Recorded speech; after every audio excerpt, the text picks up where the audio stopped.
thank you everyone for coming. This is a really great turnout, and perhaps better than expected. I wanted to say also Ramadan Mubarak to friends here who may be tired after a long day of fasting. Just as a note, as a gift to you all, a community member is bringing in dates from Jericho, from Palestinian farmers in Jericho. She's running a little late, and some spinach pies to share. So as a thank you for being patient while we get ready, we'll feed you something. I want to start by thanking the Lincoln Library for hosting this event, and especially to Sarah Blanco for serving as our library liaison for this program.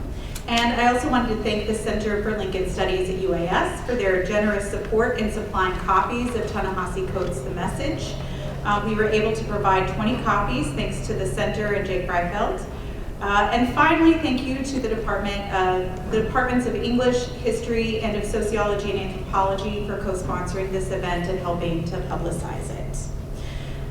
This panel came together out of a series of brief comments, interjections across our shared hallways, then emails at work as new interviews about Ta-Nehisi Coates' book came out. The relevance of his interviews to daily life, issues of race and racism in Springfield and the nation, the failure of the press to meet the moments of the past months, or perhaps years, and of the genocide in Palestine. At every turn, something more drew us to this text and pulled us together to bring together this event and this conversation about the message. Coates' book made a splash with his first interview on the CBS morning show, where a self-described colleague and friend attempted to diminish Coates' accomplishments and equated him and his writing as the work of an extremist. Coates' response was a masterclass in intellectual and moral clarity. As much as this event was an attack on Coates' writing about Palestine, it was also a stark demonstration of racism in action. Tony DeCopel attempted to silence Coates unsuccessfully and sidelined his two black co-hosts as he turned the interview into a confrontation. DeCopel's strategy backfired in subsequent appearances as Coates continued to engage in a series of discussions about the attacks on him, which also created space for Coates to reiterate the importance of Palestinian voices in rewriting the narratives of Western media that they had crafted to protect Israel from criticism. And it also underlined the ways in which race and the oppression of Palestinians is tied to race and oppression in the United States, and particularly the oppression of Black Americans. I'm excited to be on this panel with three of my colleagues tonight, each of whom I respect as scholars, educators, and humans. Dr. Rajasekar received his PhD from the University of Minnesota, Twin Cities in sociology. His work focuses on public and cultural discourses on race and diversity, especially in the media. I'm Dr. Kristi Barnwell, an associate professor of history with an emphasis on modern Middle East history, politics, and culture, especially in the context of imperial and post-imperial states. I came to UAS with a PhD in history from the University of Texas at Austin. Dr. Lisa Johnson is an associate professor of sociology with her doctorate from University of Nebraska at Lincoln. She specializes in race and social inequity. In addition to her published work on Black women's mental health in social and professional contexts, Dr. Johnson also focuses on applied community-centered scholarship in Springfield. And Dr. Akash Belsare is an assistant professor in the English department. He received his PhD from the University of Pennsylvania in English and African American and Diaspora Studies. His research centers on multi-ethnic literature, comparative race studies, and the racialization of human-animal encounters in literature. Tonight's program will begin with us speaking for approximately 10 minutes each in the order I just presented, drawing out important themes and connections from the message in our areas of study. And we'll then open the rest of the evening for the more participatory discussion of the book using the questions we sent out for those who registered in advance, but we'll have them provided via the PowerPoints for broader discussion if they're needed. So we'll start with Neeraj. Wait, should I get on my feet and go to the podium if we're doing this right? As you like. Okay, great, because I don't want to twist my neck. Can everyone hear me if I don't use the microphone? Okay, great. Next slide, please. So, as Kristi mentioned, I'm a sociologist. And before we dive into the topic that I want to talk about, the social construction of race, I wanted to briefly define the field of sociology. Just like ogres and onions, sociology is about layers. The study of human individuals in a human society, and every level in between the big picture and the small picture. And I think some social science fields are very good at either one of those two, but I think where sociology really shines is recognizing those medium layers as very impactful in our lives and our existences. Seeing the forest for the trees, or the swamp, if you will. Next slide, please. Thank you. I always like to end and close all my lectures and classes with the sociology and other social science fields. People often, you drive a car that doesn't make you a mechanical engineer. Similarly, living in society doesn't necessarily make you an expert on every social topic, right? And of course, I don't think there's anyone in this room who I have to argue with that, but I forgot I had that slide in here. We can keep going. Next slide. Okay, so race is a social construction. One of the biggest lies we've been told in our lives is that there is a biological entity that we can actually call race. It is an inhuman interpretation of natural human variation. Next slide, please. You can hit the space bar a few times. There's a couple pictures. Thanks. So social constructions are the most important things that don't exist in our lives. There's a couple more pictures, if you can hit the space bar a couple more times. Oh, sorry, back. There we go, thank you. Things like Santa Claus are a good example of what we sociologists call a social construction. I hope I'm not bearing any bad news. Santa Claus isn't real, right? We can all move on, sorry to ruin your day. Yet, the significance of Santa Claus does matter. Every December in this country, people put on outfits and sit at the mall. And the existence of Santa Claus still has social impacts on the world around us. Money is a social construction, right? What makes a dollar bill worthy of exchange is the fact that people agree upon money's value that gives it significance. So if I have to define the concept of a social construction, things which aren't real in the absolute physical sense but have important impacts on our real lives. And while money is a social construction, it's certainly important, right? It certainly defines our lives. Ultimately, social constructions work like road signs. They help us, for better or for worse, guide our social lives in the society that we live in. Race is a social construction, not a biological entity. What exactly does that mean? Next slide, please. So, everyone familiar with the term Neolithic Revolution, which is around the time that humanity went from a hunter-gatherer species to what we know as an agrarian farming species today. Around the time the Neolithic Revolution happened and the great migrations from which humanity spread from the cradle of civilization. Next slide, please. Well before what we know as race came into being, the social construction that we call race, the physical variation we associate with different parts of the world had come into place. By the end of the Neolithic Revolution, after hundreds of thousands of years of human evolution, and there's some anthropologists in the room who can tell you more about that because that's not my area of expertise. But after hundreds of thousands of years of human evolution and migration, we did arrive at the point where people from different climates had different physical appearances, mostly because of vitamin D overabundance or deficiency, leading some areas to develop what we call darker skin and what we call lighter skin. Next slide, please. So, in the interest of time, I won't go through the entire history of every multinational empire that has ever existed. But how many people like myself did K through 12 in American educational systems? And I think, pretty much everybody. I think a lie that we are often taught is that the European colonizers were the first people to interact with somebody outside of their own racial group. This is far from true. So if we can just jump through a few more slides in the interest of time, because I'm being a mic hog, but for lots of human history, that's fine. For lots of human history, people have met someone who doesn't look like themselves. And while discrimination, bigotry, prejudice certainly existed, the idea that one group of people are biologically incapable of reading or lacking the ability to have democratic governance was not a grounded idea the same way that it was grounded in the later eras of European colonization. So next slide, please. And I think this is a GIF. We'll see if it plays. Yeah, okay.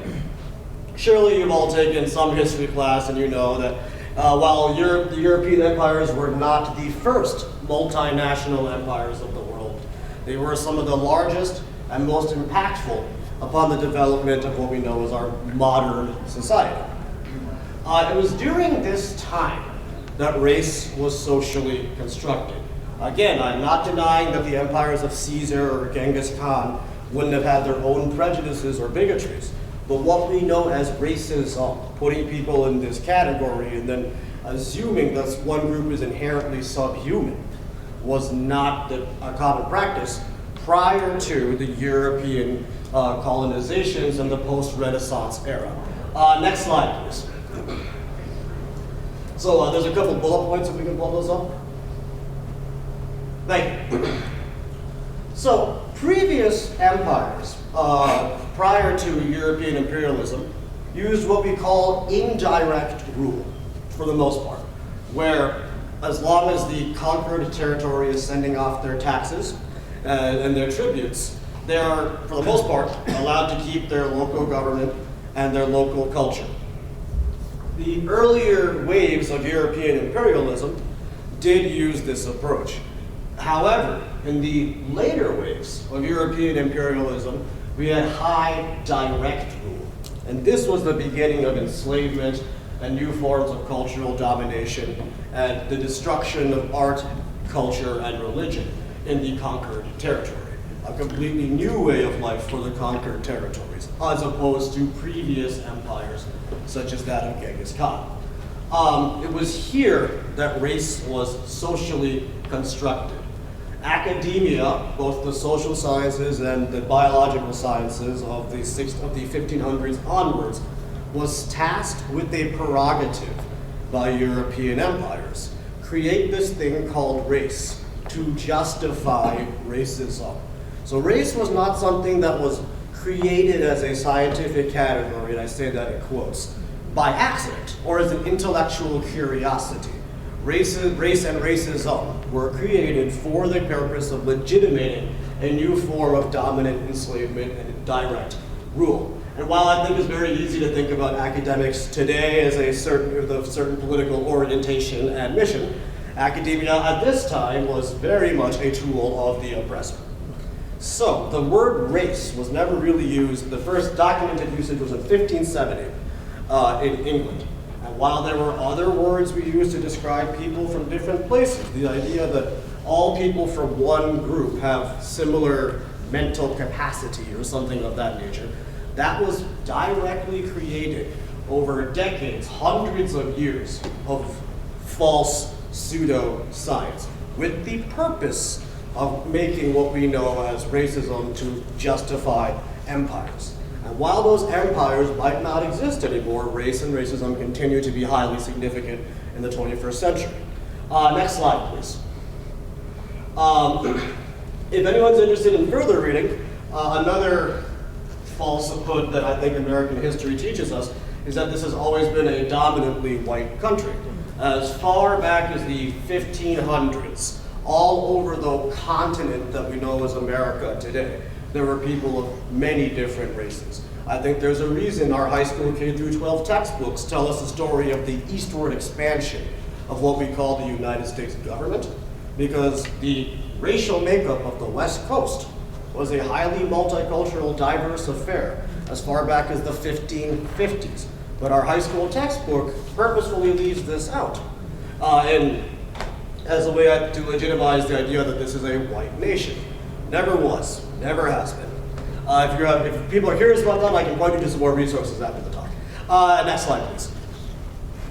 So, anyone heard of the book 50 Shades of Grey? Well, we're not getting into detail. Shockingly, it used to be a saying before that book came out. So this is an old photo. These young ladies are adults now. The two children in that photo are twin sisters, born to those parents, same hospital room, same day. They discontinued the old school Adobe Acrobat, if anyone knows what I'm talking about. So that game that you have there with those 20 faces doesn't work anymore. But the highest I've ever seen a class get was 4 or 5 out of 20 in trying to guess the race and ethnicity of these individuals. Because race is only skin deep, and there's a lot of complications. Finally, I have this photo of these adorable little babies here, because race is not biological. It is social.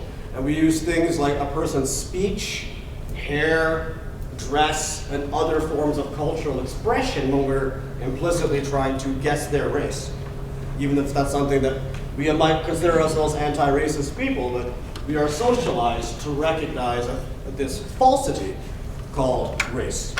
And without cues that are social in nature, such as your accent or what you're wearing, often we don't have enough information to make the assumptions that are ingrained in us about what race different people are. Next slide, please. So ultimately, all human beings carry the exact same genetic code. Do any of the other teachers here use Race, the Power of an Illusion, the documentary? Excellent, a couple of you. In that documentary, at one point, there's a multicultural group of American high school students, from people from all over the world. And they asked them, who do you think you're biologically more related to?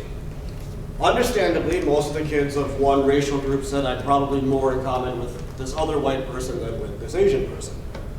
The actual genetic test they did showed that everyone was more or less equally similar.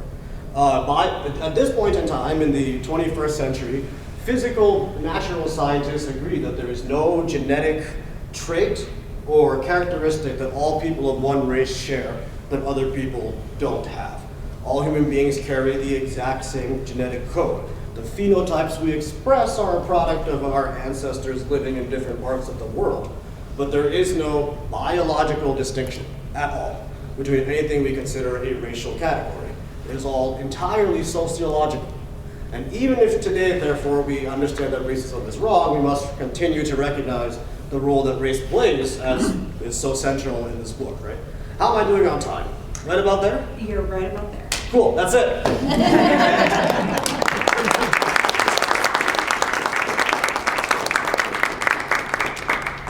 All right.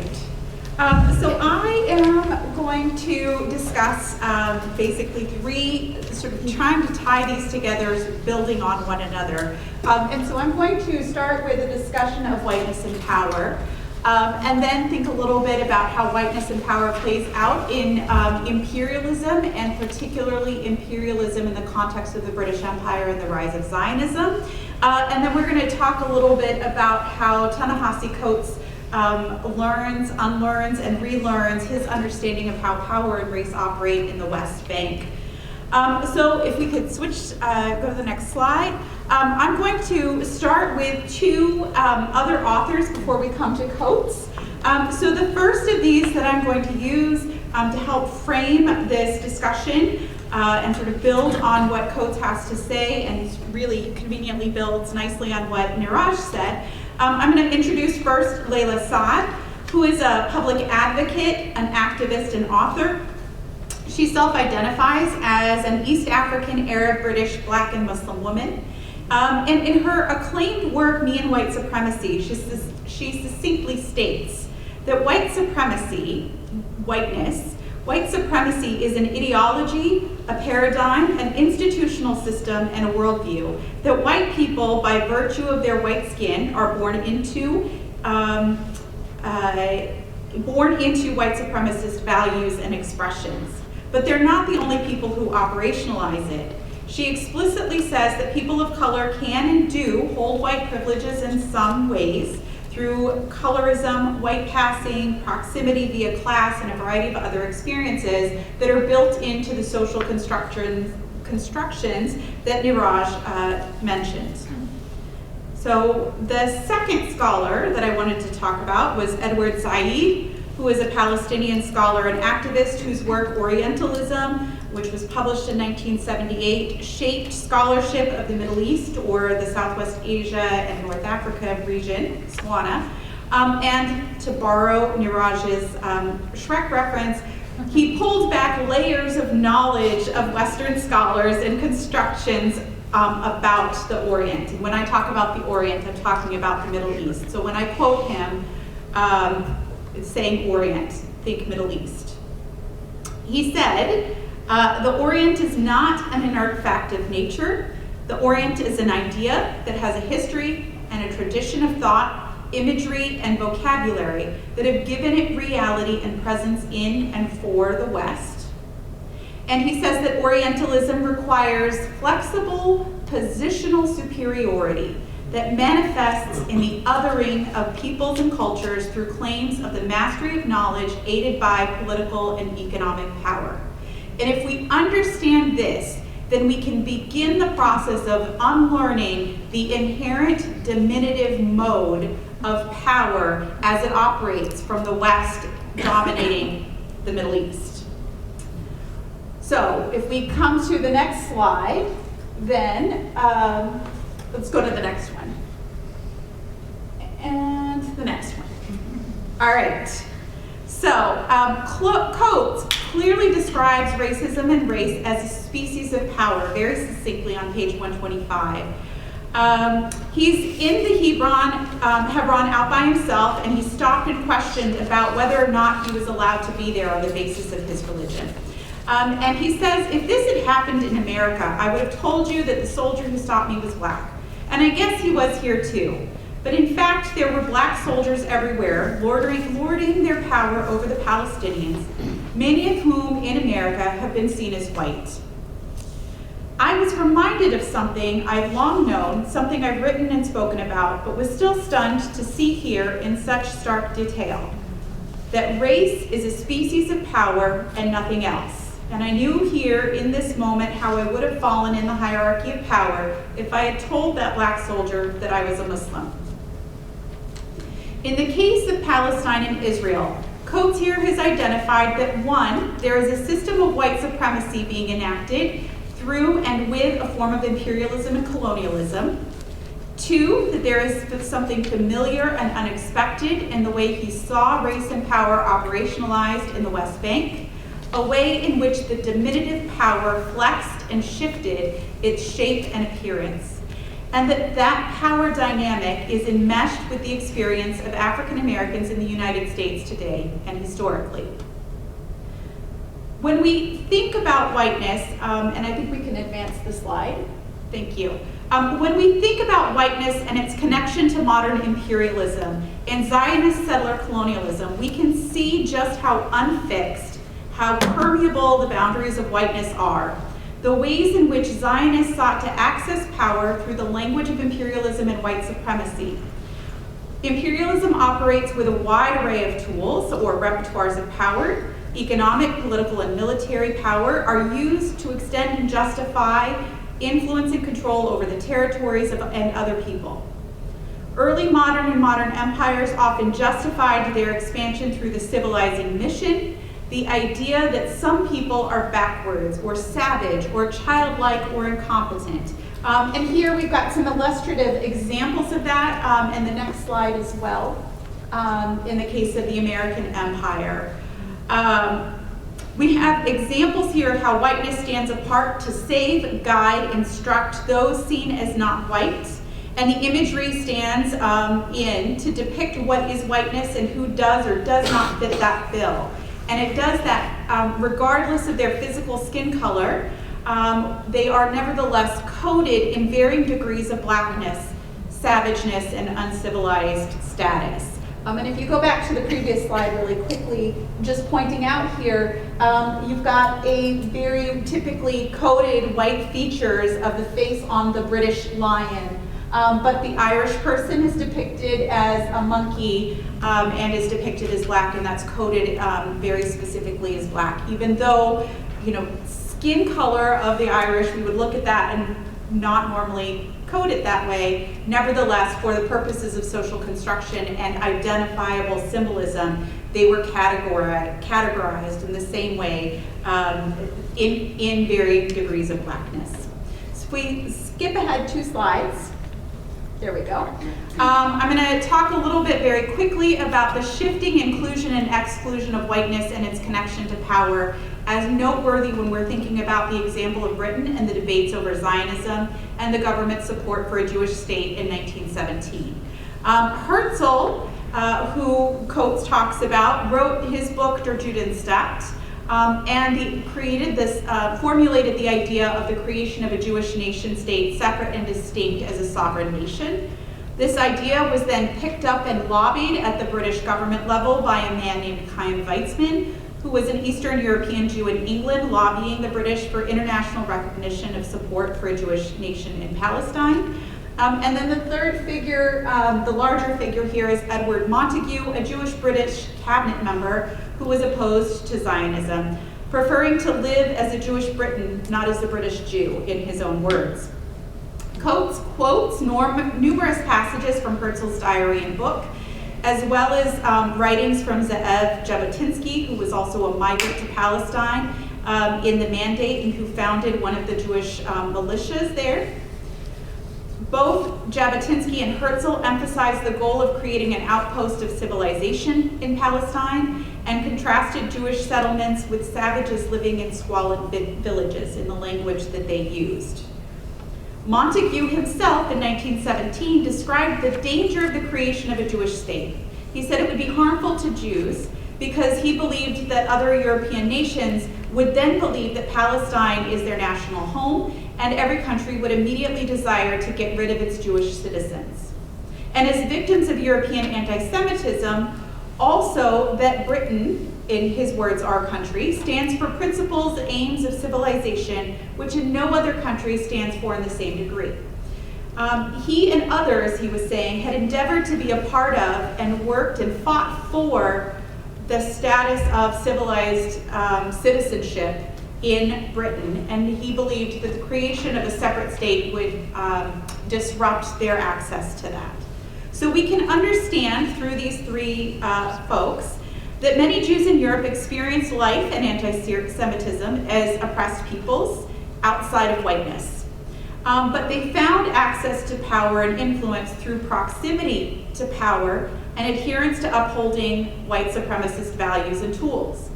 And we also see through Edwin Montagu an ambiguous relationship with both being attached to whiteness and aware of the precarity of Jewish whiteness in his own concerns. So, how does this bring us back to Coates? He talks in this book about the way he learned, unlearned, and relearned his understanding of Palestine. In returning to the passage, the next slide, that I referenced earlier on, we can emphasize a different portion of what he said. In this chapter, he talks about how as a young man, he had a vague understanding of Israelis as whites and Palestinians as coded black, in the analogy to American racial hierarchy.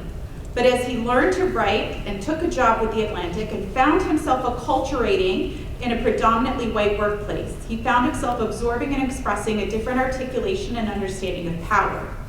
He passively accepted that Israel was a Jewish democracy and understood the conflict as complicated. Only when faced on the ground with the experiences of segregation in Palestine did he come to understand how clearly simple it was. And in that CBS morning interview that I mentioned earlier, he made it uncomplicated. It's really, really simple. Either what I saw is right or it's wrong. I am against a state that discriminates on the basis of ethnicity. I am against that.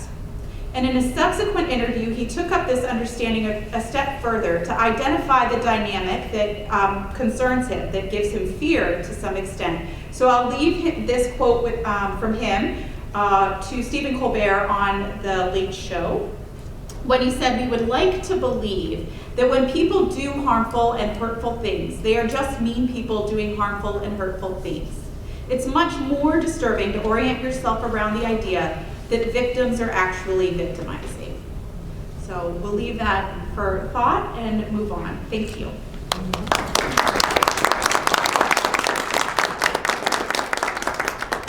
I'm going to do the same thing and get up. Because I don't want to turn around and scrunch. And since I'm a spoiled child, I will adjust the situation to what I believe is most comfortable for me. So what is the message of the message? Let's read this. At dawn on Friday, the 9th of April, 1948, members of the Zionist paramilitary organizations, the Irgun and the Lehigh, invaded the sleeping village, moving from house to house, spraying machine gun fire, dropping grenades in through windows, and placing satchel charges of dynamite outside the home doors. They dynamited homes filled with people slaughtered, nursing infants and children in their mother's arms, and left others orphaned.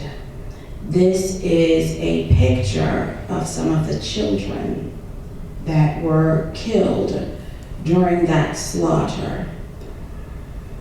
And this is written by someone named Dina El-Mouti in the Electronic Intifada in 2022, who is a direct descendant, and she is actually in the middle of that picture. The phrase "never again" has been uttered so many times in Yad Vashem, but its proximity to Deir Yashin makes a mockery of those words. I really would like to talk to you about hypocrisy and the fact that none is good, no, not one. Zionists strive to destroy testimonies, evidence, and truth, even to the point of literal muteness, as evidenced by children who stop speaking, sometimes for years after exposure to catastrophic trauma. One of the things that I work on with Memorial Health and SIU School of Medicine are healing circles after the death of Ta-Nehisi. And we speak quite a bit about intergenerational trauma and the fact that what happens now to Ta-Nehisi, Sonia's mother, and to her entire family are not just about what happened to Sonia, but about the vicarious trauma that has occurred across the nation. Next slide, please. When we speak of conflict, intergenerational conflict, and intragenerational conflict, we are speaking of, as plenty of other people have said, power, but also of land and the justification that one group of people is not civilized enough, therefore not knowledgeable enough to manage a spot of land. Think Trail of Tears. Same justification. Think Aborigine in Australia. Think Congo. Think Brazil. Think Haiti. Okay, this is not new. Okay, and so the slide on the left, pretty much gives us a timeline of how Israel has taken over the land bit by bit. And inside the book, Ta-Nehisi Coates describes how from 1948 to 1950, 57, the Israelites or Israelis continue to just push into Palestinian territory, and he describes a type of incident or a type of methodology for doing so. He says that they quite often, and he's speaking to someone who is Palestinian while he is in Palestine, and he says quite often they don't go to the strong Palestinians. They don't go to the Palestinians who they know will fight back. They go to the good, nice, kind, right, placid Palestinians. And they go into their homes. They take the father or the leader of the household in handcuffs, bind him, and just stay there. They may not harm, quote unquote, harm the family, but they will occupy that home, and they will rain terror over that entire home. And the object is not to harm that family, but it is a psychological type of control and trauma. And so if you would imagine them going through, picking homes in several different villages and going through those homes and taking over, not the strong ones, but the weak ones. I don't know if you'd even want to call them weak. I think I should not call them weak. I would call them silent ones. And taking over. But it's not just that. It's not just the occupation. It is also the genocide. It is also the idea that every single time they do this, over years and years and years, there are thousands of people that are killed, disappeared. Okay? This is a genocide, all right? And it is a methodical, decades-long genocide that occurs with the approval of the United States, Europe, and other nations. Next slide, please. So then when we talk about genocide, we have to talk about what the stages are of genocide, right? I mean, it doesn't just come all of a sudden you're just killing everybody and then you know that there is a genocide. This genocide has been quite a few years in the making. It comes with what Niraj has already spoken of, the classification. You'd have to be able to classify who is civilized and who is not civilized, who is an animal, who is, right? Because this goes along with the justification for taking over the land. Then you'd have to erect some type of symbolism that makes everybody know that your tribe, your clan is the best clan. So you have your flag, and you have your song, and you have your pledge, my country 'tis of thee, and you put your hand over it, right, your heart, and right, so because at that point you are socializing all of the citizens of that group that they need to be patriotic and loyal. Has anybody heard the term loyalty lately in the news? So you need to be able to really solidify this type of symbolism as an act of cultural conquest, all right? Then at that point, and I will say this, it doesn't have to go necessarily in this order, but these are some of the aspects. Once you have this idea, this classification, you can begin to discriminate because now you've already told everybody, this is our culture, this is the #1 culture in this land. Anyone who does not follow this culture because of their ancestry, because of their religion, because of whatever, is a bad person, and we're all good people. So then we are justified in continuing to discriminate against them. It's not just about taking their land. Now it's about the power that has already been mentioned. So your laws, your regulations, all of that comes into play, right? Into what is called the organization, all right? They're planned, okay?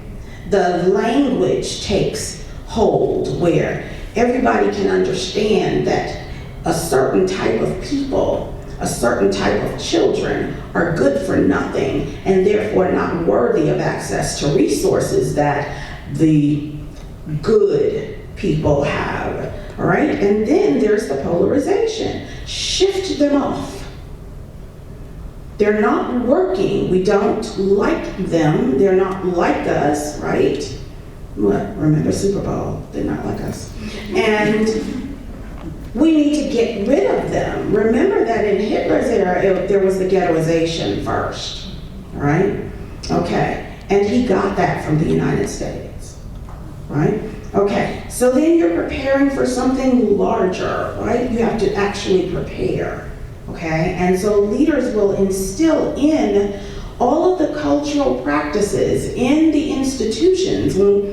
We talk about 5 major social institutions: the family, the religious system, not one religion, the religious system of all religions, right? The government, the economy, and the education system. 5 basic social institutions. Preparation becomes an act of instilling this goodness versus badness, this civilized versus uncivilized, this, right, all of these dichotomies into every single institution so everybody knows where they are. And what that does is it shames the minoritized group into knowing that they are minoritized, into understanding that there is no use in fighting because they are simply not enough, all right? So then you come with the persecution and the extermination, and then after that, you just deny everything, deny, deny, deny. We didn't do that. Or how do you deny? You deny it by saying it was their own fault. They did it. They did it to themselves. Check your FBI records right now and look and see which groups have the most violence, right? And so it becomes a self-fulfilling prophecy because you have created a circumstance whereby those people are living a certain way. And then once you have everything set, you have everything prepared, they're living this way, you can document the way that they're living and you can say, see, I told you that they were inferior. When the inferiority was a part of the plan in the first place, which is why we no longer call people minority. We call them minoritized. Does that make sense? Because it has been a plan all along. Next slide, please. So then, in the book, Ta-Nehisi Coates quotes someone and says that Israel is an apartheid state. All right, now hit that space bar. Well, when we think about apartheid, what do you think about? Think about South Africa, right?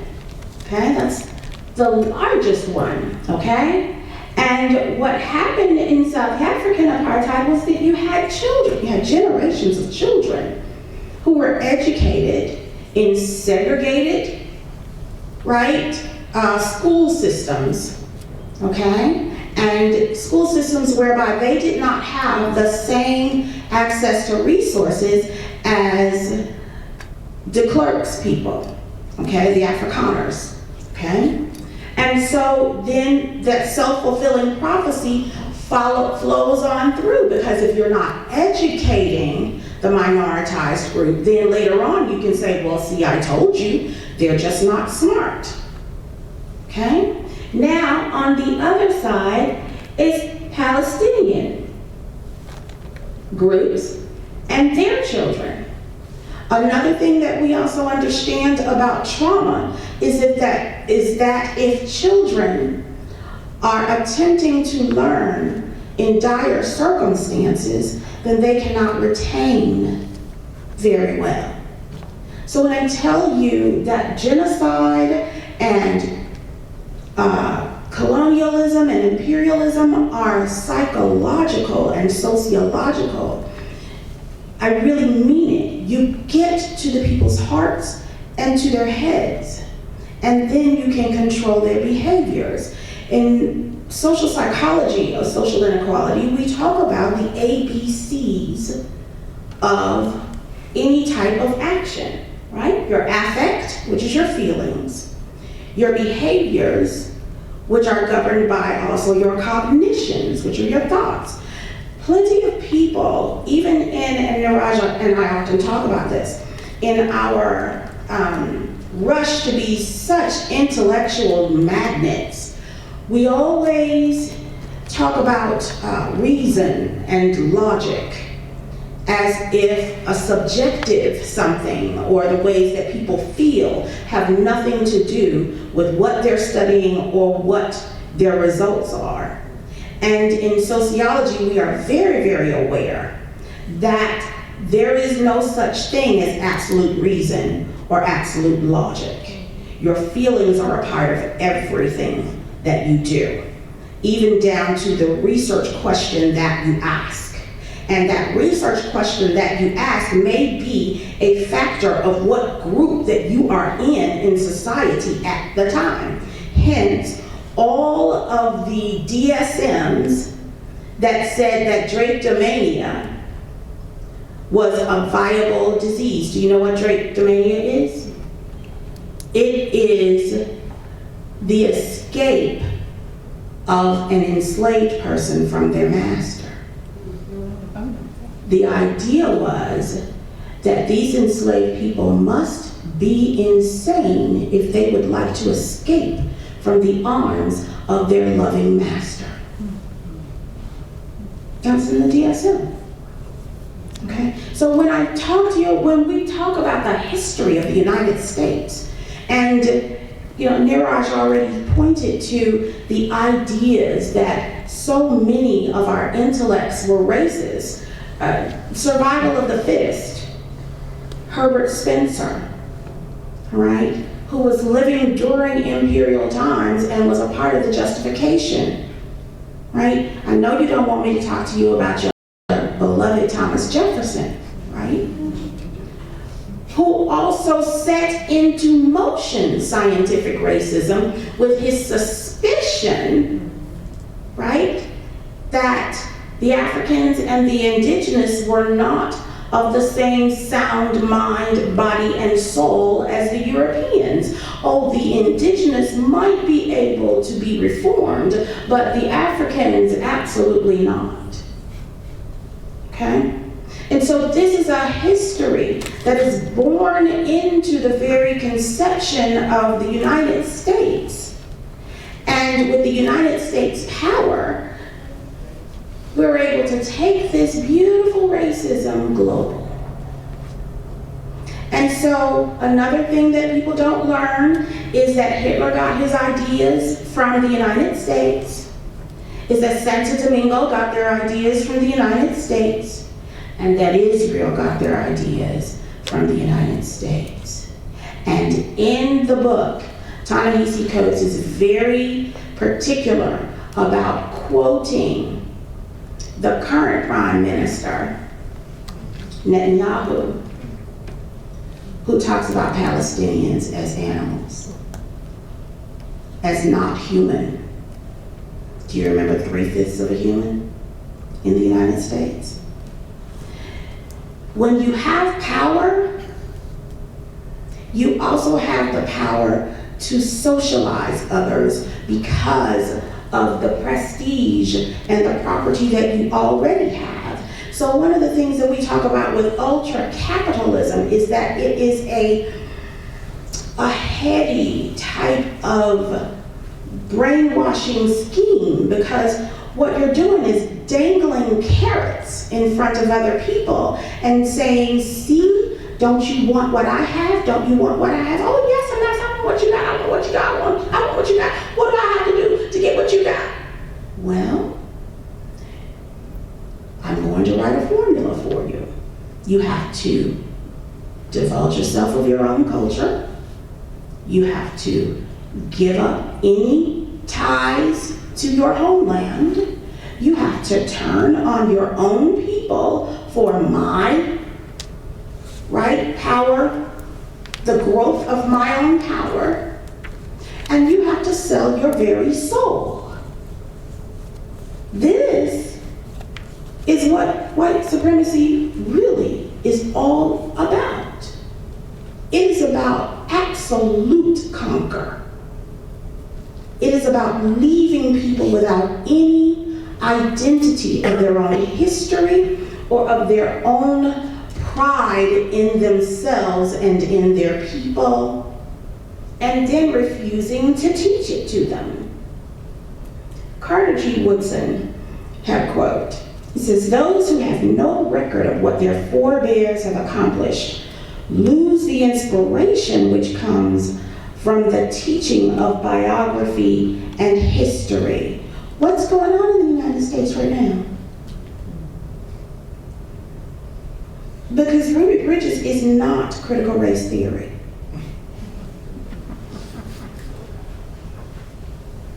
And so what we understand is this race for power makes none of us good. And yet when you call someone racist, the first thing they'll say is, "Oh, I'm a good person." No, baby.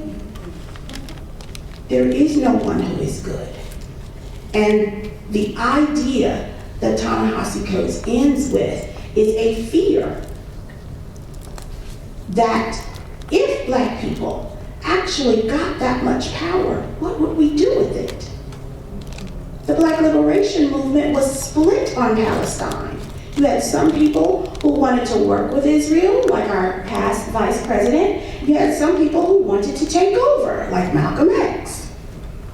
Right? Neither of them would have come up with a solution that would have worked for all of us. And his greatest fear is that there may be no real solution. Thank you.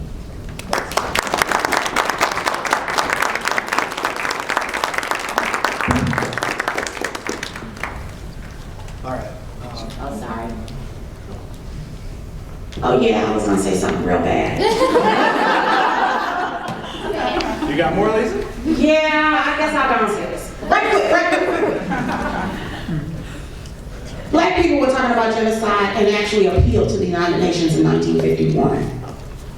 Okay, in 1951, the United States understood, sorry, got it? Okay, the United States understood that, and this was Paul Robeson, W.B. Du Bois, all of these people. W.B. Du Bois actually was not able to go because he was still being sort of quarantined by McCarthy trials. And so they went to United Nations and they appealed to them to tell them that the United States was committing genocide on African Americans here, on Black people here. The United States, in a little tricky dick type of move, went to the United Nations and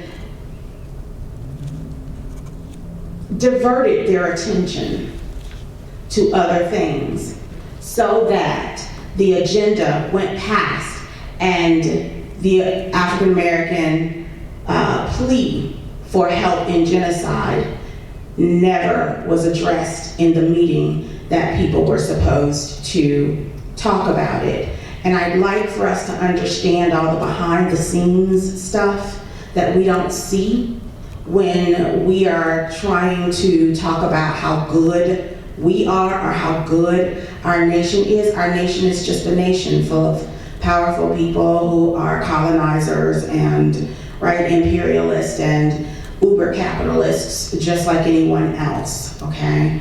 And so, yeah, is that a Hitler salute? Yes. Well, I mean, you could put all of the things around it and say that it is. All right? It's coming from South Africa. right? Of the de Klerk era, right?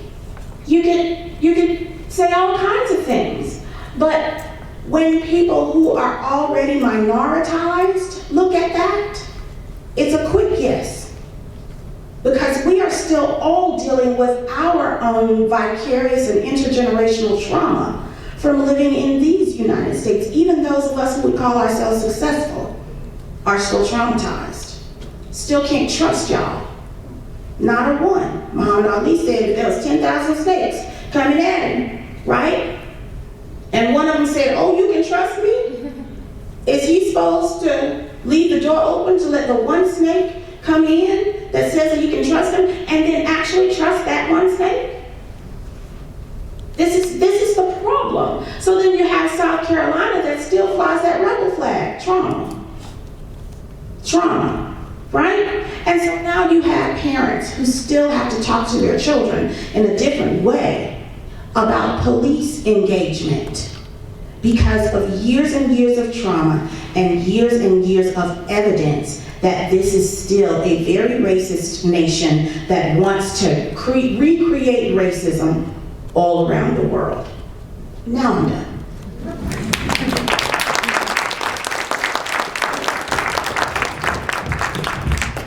All right, can y'all hear me all right? All right, so I'm going to start by thanking Kristi for kind of doing a lot of the behind-the-scenes facilitation work for this panel. Really appreciate you. And all the panelists as well for kind of giving us these kind of global contexts, bigger discourses, right? Larger histories around what we're reading with the message. So what I think my goal here as the literary professor is going to be hone in on the text, come back to the book. I'm going to give y'all a bunch of different quotes to look at, and my hope is that we're not going to be able to unpack all of them, but you might see something that you want to touch on in the Q&A, which I'm told is supposed to be more of an interactive discussion than a Q&A. So if you have something like that, a place you want to latch onto, kind of find that moment and use this as that opportunity. In terms of the slides, yeah, you can just keep it up and I'll tell you just when to move to the next one, and you can just put the whole thing up, the whole slide up. Okay, so as a professor of English, I'm always interested in the role of the writer and the shape of the writing itself. In reading the message, I noticed that Coates is also particularly invested in making his position as the author clear to the reader, and that the book's structure reveals much about what Coates is ultimately trying to accomplish. This semester I'm teaching a course focused on memoir as a literary genre. My students, one of which is definitely here today, have learned that memoir balances this kind of utilitarian reporting of information associated with nonfiction usually, right? It balances that alongside the aesthetic and the artistic qualities used to usually linked to fictional writing. So memoirs combine personal experience and memory with collective history and public records, right? So coming back to Coates, having published The Beautiful Struggle in 2008 and then the National Book Award winner Between the World and Me in 2015, Coates is already an experienced memoirist. And as he notes in the introduction of this book, which is directed to his students at Howard University, Coates sees his writing as part of a larger emancipatory mandate that extends through a robust Black literary tradition. And this helps to explain why his most recognized book, Between the World and Me, takes inspiration from James Baldwin's The Fire Next Time, which was published much earlier in 1963. And while Coates is known as a journalist, he also writes fiction, right? His debut novel, The Water Dancer, and his run of Black Panther comics from 2016 to 2021 reveal Coates' attentiveness to place and the stories that come out of places, and even fictional places like Wakanda. So the message I'm going to suggest today brings each of these concerns regarding memoir, place, and literary tradition together. And to do so, Coates must first contend with the colonial roots of travel memoirs, of travel writing. So I've got this slide up for y'all to take a look at. I'm not going to read these quotes out loud to you, but you can take a look at that, and it kind of aligns with a lot of what has already been said here today, right?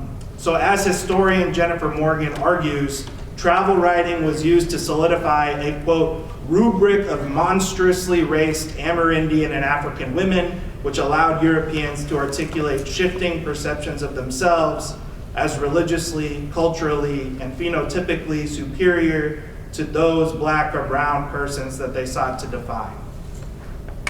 Nash also clarifies that travel writing was used by abolitionists and anti-abolitionists alike to reinforce, quote, connections between race, animality, the legitimacy of slavery, and black women's monstrous and fecund bodies, end quote. So it's important to note that it's not like abolitionists thought about this differently. This is baked into the way of thinking, right? So I projected just a couple of excerpts here from 16th and 17th century travel narratives to help illustrate that this kind of writing is known to exoticize and marginalize others by casting cultural judgments, right? And obviously Coates isn't a colonial era traveler documenting his voyages to Africa and the New World, so you might be wondering, how is this history relevant to this work that we're reading today, right? You can move on, next slide.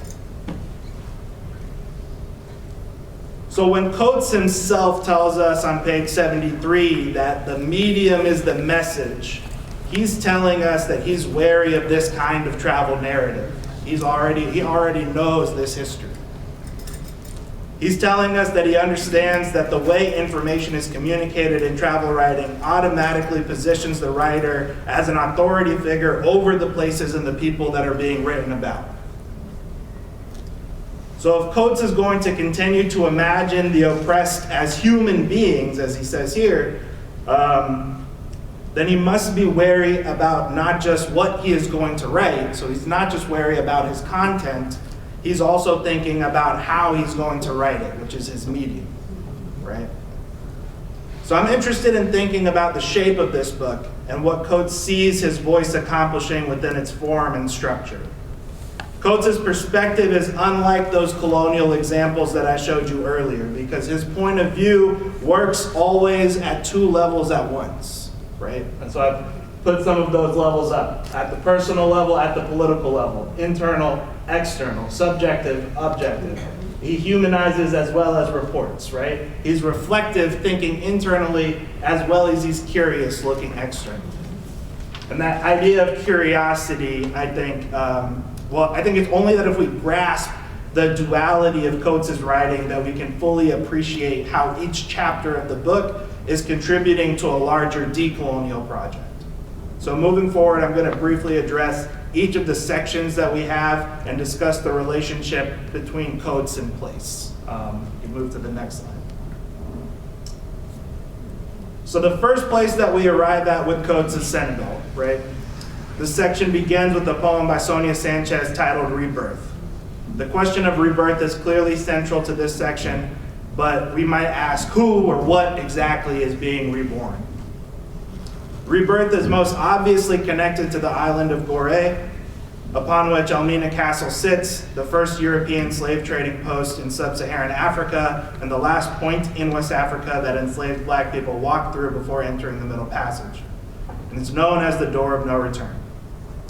For Coates and many in the African diaspora, this place constitutes a rebirth of ancestry, of home, and belonging snatched away. But I think there is another more impactful rebirth for Coates in this chapter, which is a rebirth of curiosity.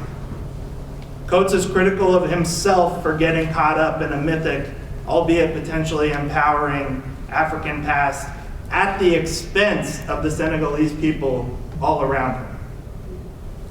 The limits of this approach, Coates realizes, is the trap of travel writing, which allows a writer to experience and represent a living place as though it belongs to them, as though it exists for them. Next slide. If Senegal highlights rebirth, then South Carolina deals with the dangers of redemption. In this chapter, Coates recalls the history of political violence against black people during the post-bellum Reconstruction period, and he critiques the Southern Democratic Party of the time that referred to itself as the Redeemers. This white supremacist group engaged in a revisionist history and sought to redeem symbols of terrorism.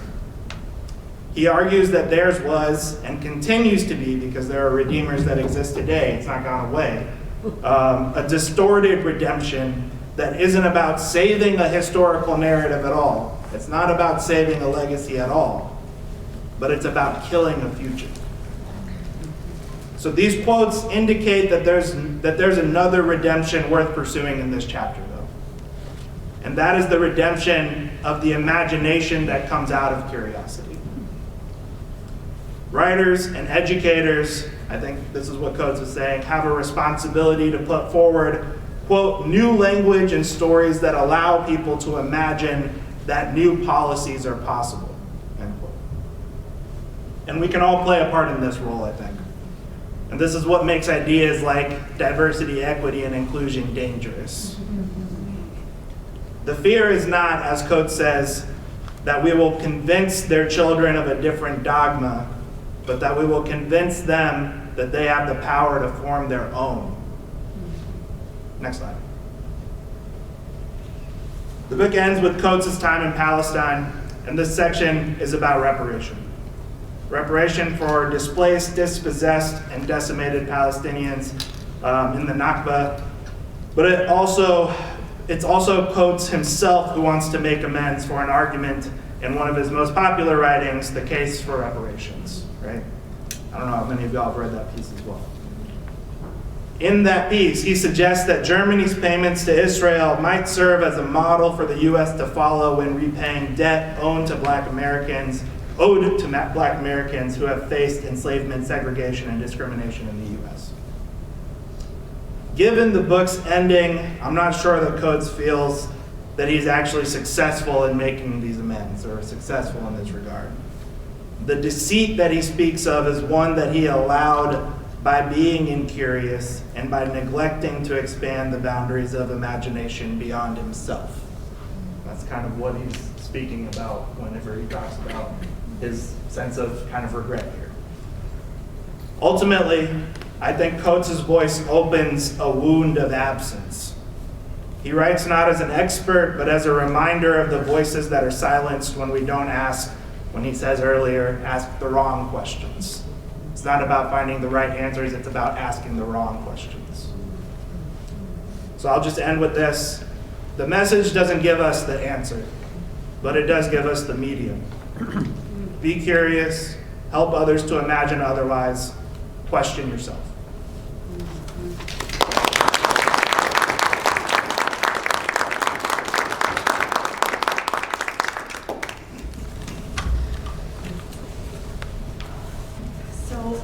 We can open this to questions if you all wanted to start with your own questions, comments, or thoughts. And we've got one, and then as hopefully this will just sort of unfold naturally, but if not, we can pick up, and we're good at filling in gaps. I do have a question about the 10 steps of genocide, which is pretty interesting. You had mentioned that there is a form of acquiescence with regards to the Europeans approving what is going on in Palestine right now. Can you tell me what stage do you think it is right now with what's happening? Because just briefly, when we look at the history, Israel has never responded so pronouncedly. I mean, it is pronounced.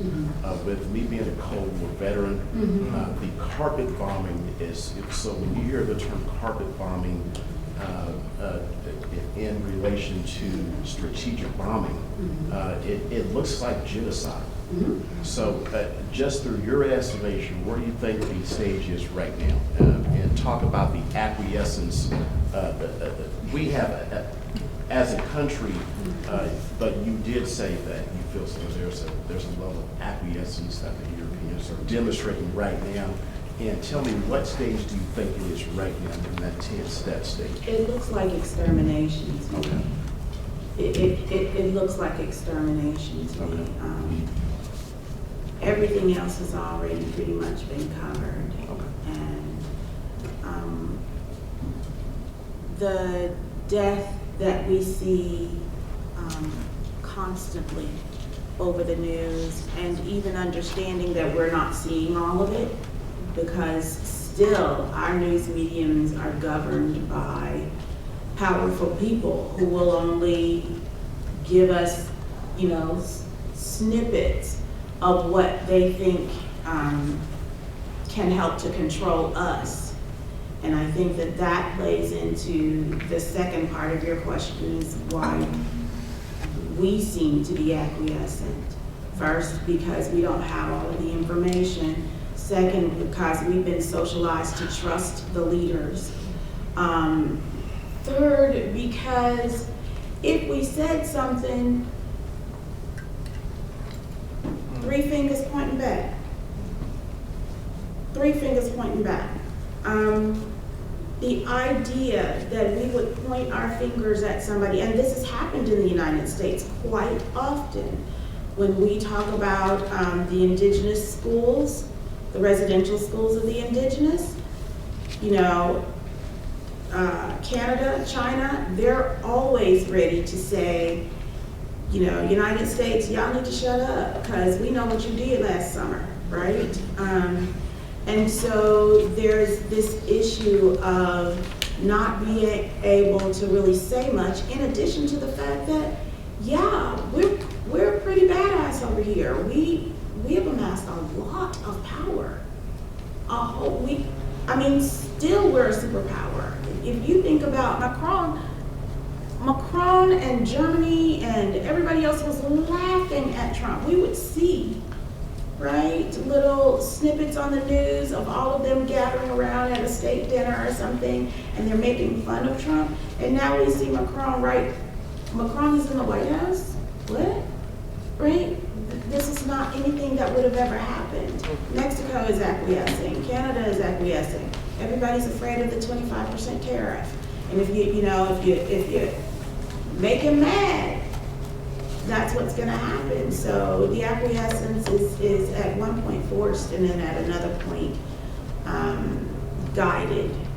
And one last question, just Yes. to be brief. I was curious because why do you think that? One last question. This means a lot to me because I'm really familiar with what's happened. So when we think about the rock-throwing Palestinians of the Gaza Strip, you know, that's an old school scene. But why do you think that it's not in stage 10 in denial right now? You have mentioned stage 9, which is They the go together, extermination. though. Oh, so you're saying Yeah, that? it's not a linear thing. Okay. Okay. They go you're- together. so- People use the microphone because we can't hear back here at all. Oh, me? You're We talking have to me. no idea what's Oh. going on. Sorry, Me or them? me. Okay, gotcha. Both Yeah. of you. Okay, sorry, I apologize. Yeah, it's, the stages of genocide don't have to occur in a linear fashion. And no stage has to happen one at a time. I would say, just to add, they've been going on, the only one that I was looking at and I can't immediately say is not happening ongoing continuously is the symbolization kind of one. They don't have the control, Israel doesn't have the control to like force Palestinians to wear one thing or other. Like it's not happening in the same quite clear way. The denial is happening. The way in which the United States has said over and over again, well, we're waiting to see, they're gonna get back to us, they're gonna report back to us, right? That's been constant for 15, 16 months. The extermination is going on in Gaza. It's kind of relatively paused in Gaza right now because they're really busy exterminating the West Bank and displacing more than 40,000, 60,000 people in the last couple of weeks with complete and total annihilation of infrastructure. All of these pieces are going on at the same time with varying levels of intensity for the last 76 years. They've all been happening. And sometimes they pop up on our radar and sometimes they don't for the same reasons that Lisa just mentioned, that we're not getting it in our news feeds, or we're too consumed with other things that are popping up in our lives. And I just wanted to.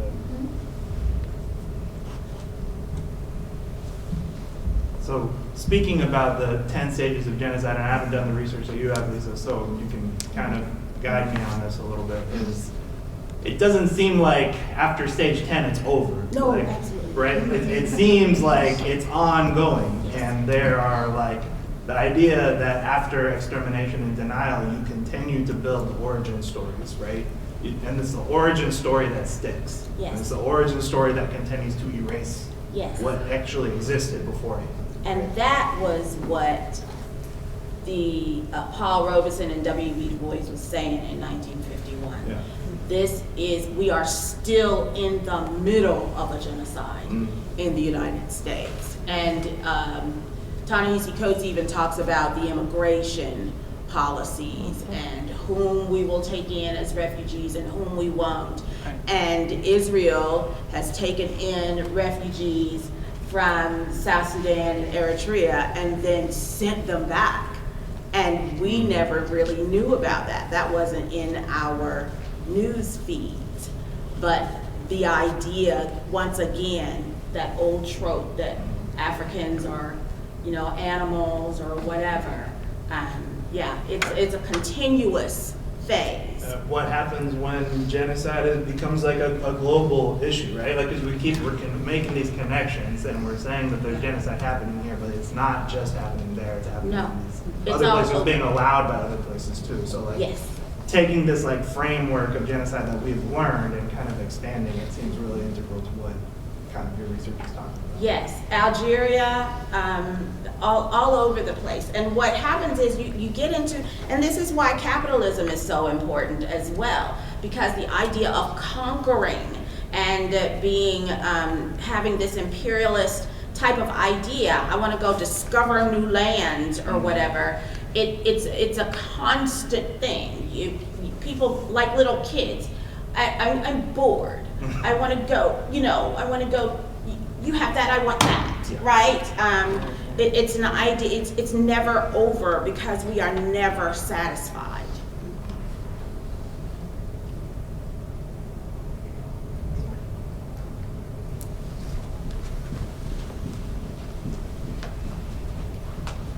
To kind of lead in with that, so Israel, going back to World War II, the majority of the people who have settled in Israel, or ancestors settled in Israel, kind of came from fleeing from what happened in the Holocaust.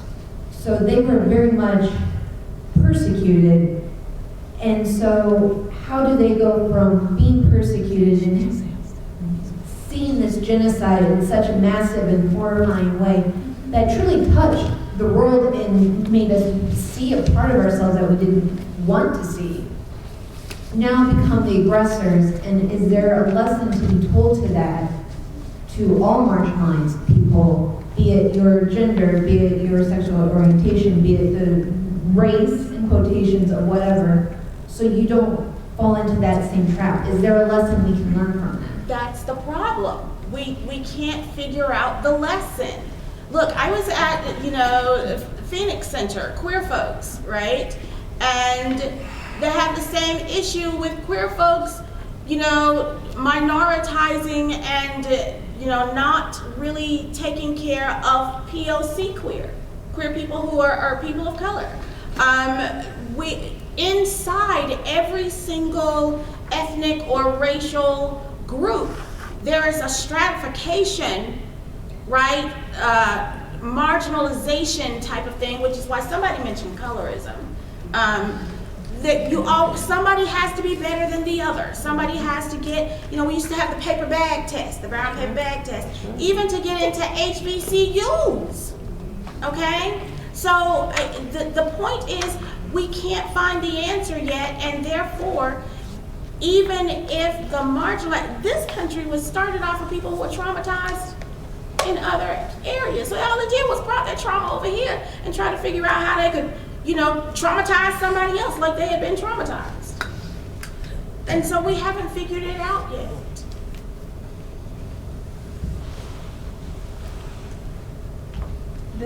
I don't really have a question. I wish I brought my copy of the book. I'm silly and I didn't. But I know I was writing about, it's okay. I think it's repeated though by Coates, like reparations versus, I can't remember the other R word, but there's like two words that he, like, Redemption. Redemption, yes.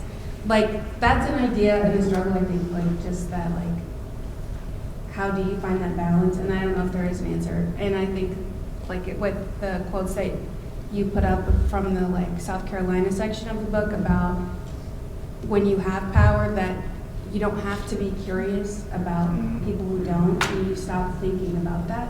I think that's one of those things that's just, regardless of who has the power, it is kind of transformative sometimes to some degree in a negative way. So I can, I guess if the historian in me wants to give like a very concrete and specific kind of like example from the past. Ze'ev Jabotinsky, who formed one of the militias that was responsible in the Palestinian Mandate period. I mean, he didn't come as part of the Holocaust. He came out of the Pale because of the pogroms that were taking place in Russia and Eastern Europe. And very much his sort of ideology was that he wanted to create a militant response so that it would never happen to him again. Is like he felt like part of what he needed to do to protect his people and his community was to establish a martial, trained kind of group of people who would have guns and who would protect themselves in ways that they didn't when they were forced to leave Europe. So that trauma from his experiences in Eastern Europe were what drove him to take up arms to protect himself and what he imagined as his community and became his community. But then it didn't stop, right? It continued because of that trauma response. Gabor Mate and a number of people are talking about like how do you heal like social, like large scale trauma from this in order for people to start seeing the world in an without that lens of trauma distorting what they're seeing. They at this stage, I would say like Israeli Jews still are living, have never grappled with the trauma of what they experienced and are not grappling with the trauma that they are inflicting. And so they continue to do it from a place of like defensiveness that is dangerous, is self-centered and dangerous. That inward turns outward as part of that. So it is very much like a cycle. Time for a couple more questions, probably. It's not a question, it's a comment. It seems to me Nelson Mandela is one of the few people or examples of the attempt to reconciliation. It was the term of people needing to express the wrongs, people who created the wrongs needing to acknowledge that they did this, and somehow getting past it. But that's one of the only examples I can think of that kind of massive trauma for a long period of time in apartheid in South Africa, where there was an attempt to do it differently so that it didn't just continue. And it didn't work. And I understand. I mean, how do you teach compassion? One more question or so before we wrap up. I have one.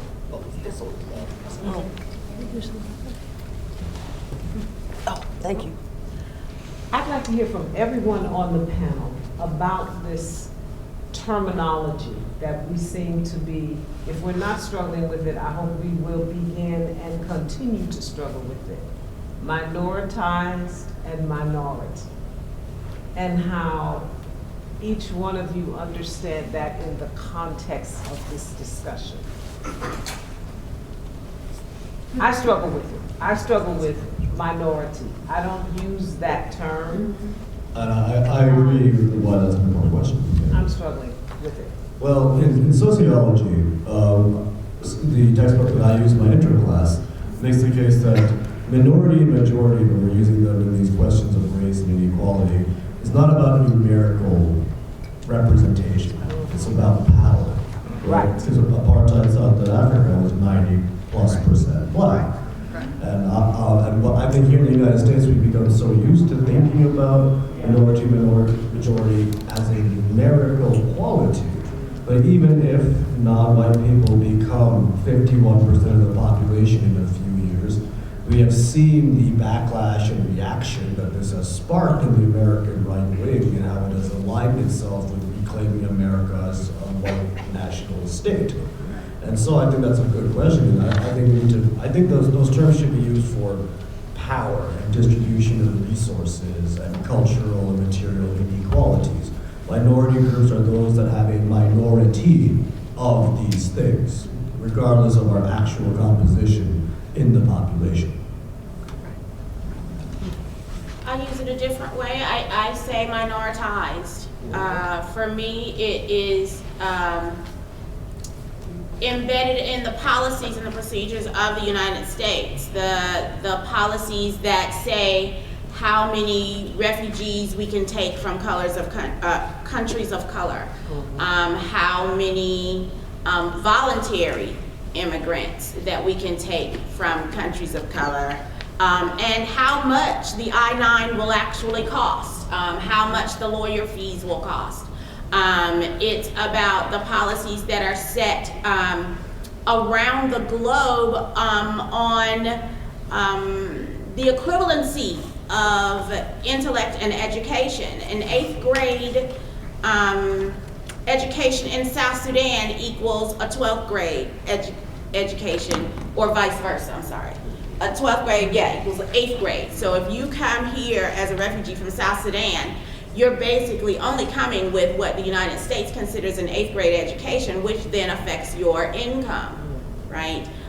So it's something that is written in the policies of the powerful to make sure that those groups, whatever their numerical representation is, that their access to resources is still minoritized. I think I have switched primarily to using the idea of marginalized because, you know, that idea of minoritized in the way that it's being used in these contexts, as Niraj has already pointed out, has nothing to do with the number of people involved. It's the people who are shoved aside, pushed to the margins of power, who have the ability to cross over those margins briefly and move out. If we think about it in the sort of the global context in the way that Saeed talked about it, it's that idea of positional diminutive power.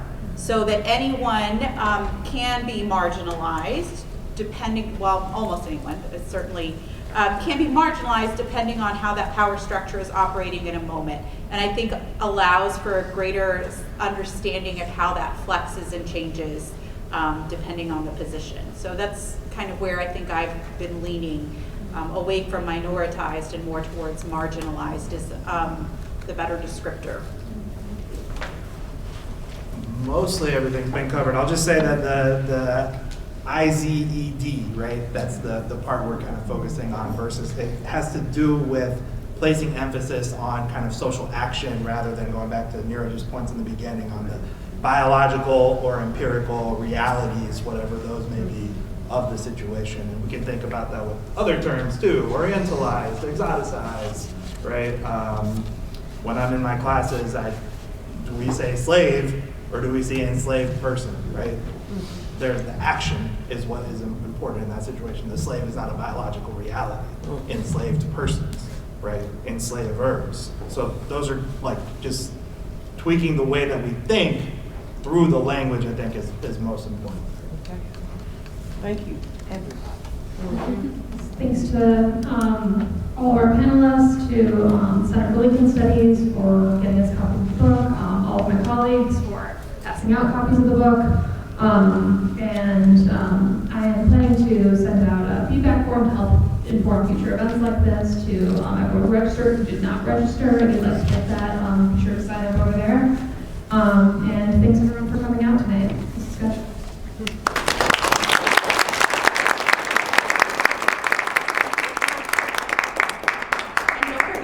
The dates from Jericho and some spinach pies that our friend Amina brought, so thank you so much. So make sure, or she'll be forced to take them home. Oh, darn. Thank you all. We had some good